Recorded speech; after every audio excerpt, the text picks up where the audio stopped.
el de medicina familiar y comunitaria, y en el de medicina familiar y comunitaria destaca porque establecen niveles de prioridad para cada uno de los ítems, de los objetivos docentes, y los clasifican en prioridad 1, indispensable, es decir, que son competencias que deben ser adquiridas por todos los residentes y que no tenerlas cuestiona su aptitud.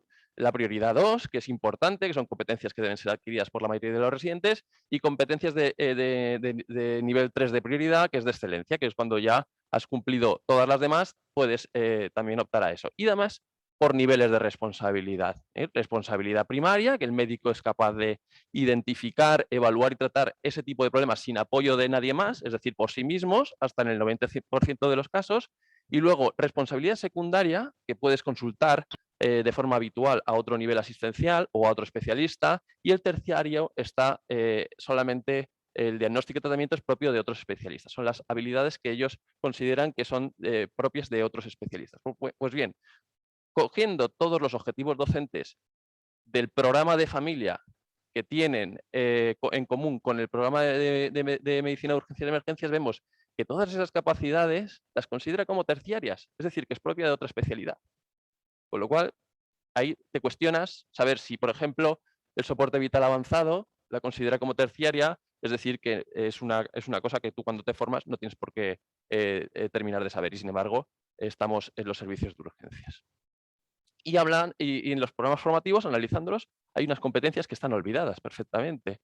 Me refiero en los programas de intensivos, de interna, de anestesia y de familia. Como pueden ser competencias tan fundamentales en la urgencia y emergencia como es la organización de la asistencia sanitaria y de los servicios de emergencias, accidentes de múltiples víctimas en escenario hospitalario y extrahospitalario, transporte, estabilización del paciente in situ, sistemas de triaje y de priorización, organización y coordinación con otras fuerzas de seguridad, organización y priorización de evacuación de pacientes y centros útiles para optimizar los recursos. En definitiva, todo eso para tener el objetivo de aumentar las tasas de supervivencia como probabilidad de la recuperación funcional.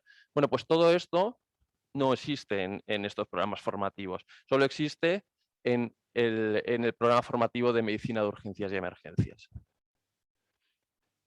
Y una vez terminado el MIR, una vez terminado el periodo de residencia, ¿qué? ¿Estamos formados? No estamos formados. Un médico de familia se considera formado para atender determinadas cuestiones a nivel de urgencias y emergencias. Bueno, pues en este trabajo de 2018, en el ámbito de la atención del Servicio Asturiano de Salud, pues se realizó una encuesta a diferentes médicos que tenían la especialidad, una especialidad. En concreto eran 213 encuestados, de los cuales 161 tenían el MIR, casi todos esos que tenían el MIR lo tenían el MIR de familia, y había 52 que no habían el MIR. Entre otras preguntas que se hacían, el cuestionario incluía, bueno, preguntaba sobre el tipo de formación que habían hecho adicional en medicina de urgencias y emergencias una vez terminada el periodo formativo MIR. Bueno, pues 41 solo había hecho cursos que había impartido la comunidad autónoma, 33 de esos encuestados habían hecho alguna formación por su cuenta, 122 ambas cosas y 114 de ellos habían hecho un curso de posgrado universitario.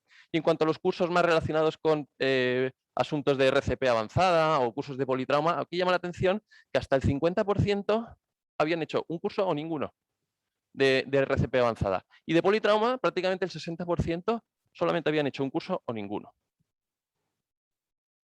Siguiendo esto, cogían el programa formativo de medicina de familia, todos los procedimientos que vienen descritos vinculados a la urgencia y a la emergencia, y cada uno se autobaremaba según cada punto, cada ítem, del 0 al 10, como consideraba que estaba preparado, no solamente en el cumplimiento teórico y en el práctico.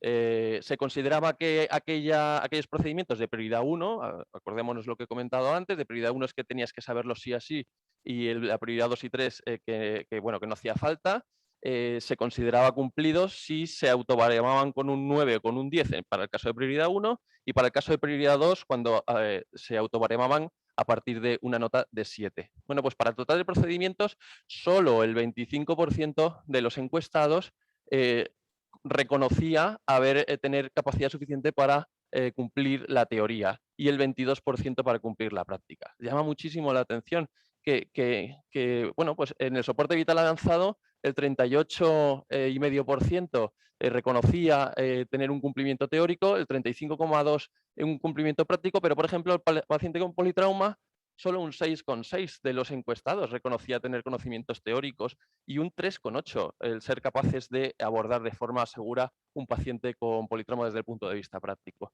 Es decir, muy baja la autopercepción de la formación. Y en el grado, durante medicina, tenemos asignaturas de medicina de urgencias y emergencias. Bueno, yo miré por curiosidad el plan de estudios de esta universidad. En cuanto a las troncales y obligatorias no la vi, pero bueno, luego encontré un trabajo que además se ha publicado en el último número de emergencias, en el que se analizaban los planes de estudios de 46 universidades, 36 públicas, 10 privadas. ¿Cuántas tenían una asignatura de medicina de urgencias y emergencias? Sí, tenían 71%, que no son pocas, son bastantes. De las cuales en exclusiva, un 43% de las totales tenían una asignatura dedicada en exclusiva a las medicinas de urgencias y emergencias. El 52% de las que tenían, pues la consideraban una asignatura obligatoria y el 20% una optativa. Y fundamentalmente eran de duración cuatrimestral, con una mediana de 5 a 5,5 créditos anuales. Ese mismo trabajo, con respecto a las universidades que tenían la asignatura de medicina de urgencias y emergencias de forma exclusiva, pues la comparaban con las recomendaciones que hace la Sociedad Española de Medicina de Urgencias y Emergencias en 3 ítems, en los temas teóricos, en los seminarios y talleres y las prácticas hospitalarias. Y es verdad que en el tema teórico parece que se ajustaban bastante a las recomendaciones de la sociedad española, pero en el tema de seminarios y talleres y prácticas hospitalarias había mucha variabilidad. En cuanto al profesorado vinculado a esa asignatura, pues llama la atención la escasa proporción de catedráticos titulares y estando más participando más profesorado de tipo asociado y colaborador. Hay muchísimos formación de posgrado ofertada, como no hay especialidad, pues se oferta los posgrados, los expertos, los másteres, se ofertan en muchísimas universidades. En este trabajo se publican varias universidades que lo ofrecen, que tienen duraciones de entre 1 y 2 años, formación adicional, insisto, a una especialización MIR cualquiera. ¿Y qué pasa al final? Entonces, ¿qué pasa? Que los médicos de urgencias no tenemos formación, a menos que queramos o tengamos empeño en ello, pues tristemente es así, ¿no?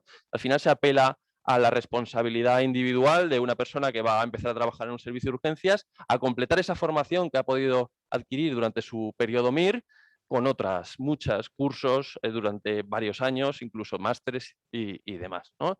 Para formarte en politrauma, para formarte en vía aérea difícil, para formarte en ecografía, para formarte en ventilación no invasiva, todo eso, pero no es un requisito indispensable, es simplemente apelar a que el médico de urgencias que te atiende lo haya hecho. Como conclusión, pues intentar responder a la pregunta si qué formación tienen los médicos de urgencias y emergencias en España, pues que no existe una formación reglada para médicos de urgencias y emergencias, que los actuales programas formativos especializados como familia, intensivos, anestesia o interna por sí mismas difieren del cuerpo doctrinal de la medicina de urgencias y emergencias, que la formación de los médicos de urgencias y emergencias debe ser uniforme y reglada y que por último los médicos de urgencias y emergencias deben realizar formación complementaria no reglada para poder garantizar una prestación sanitaria urgente. Y muchas gracias. Aquí tenéis la forma de contactar por si tenéis alguna duda.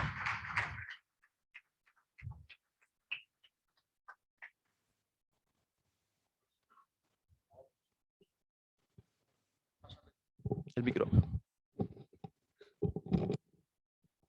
no volver a lo de antes, que no sé yo al final. Bueno, muchas gracias, Santiago. Genial. Entonces, ¿se crea la especialidad finalmente o qué?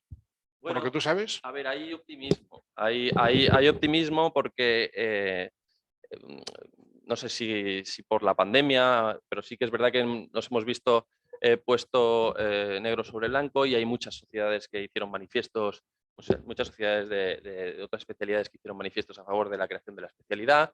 El Defensor del Pueblo lo lleva solicitando desde hace años.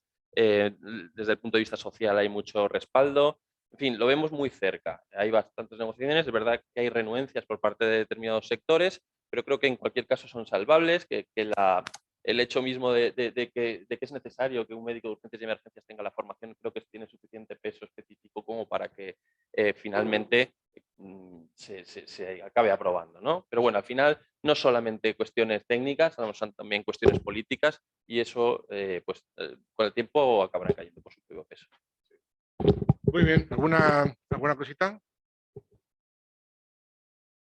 Bueno, pues nada, suerte. A ver si me suena que he leído que la ministra había dicho ya que sí. Pero bueno, esto nunca se sabe porque hay sociedades científicas que se oponen a que se cree esta sociedad.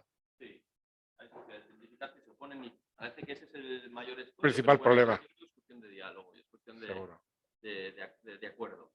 Es una cosa rara, ¿verdad? ¿Cómo es posible que sean uno de los países occidentales el único que... Bueno, pues nada, Santiago, muchísimas gracias por haber venido. Gracias por haberte desplazado. Bueno, pues voy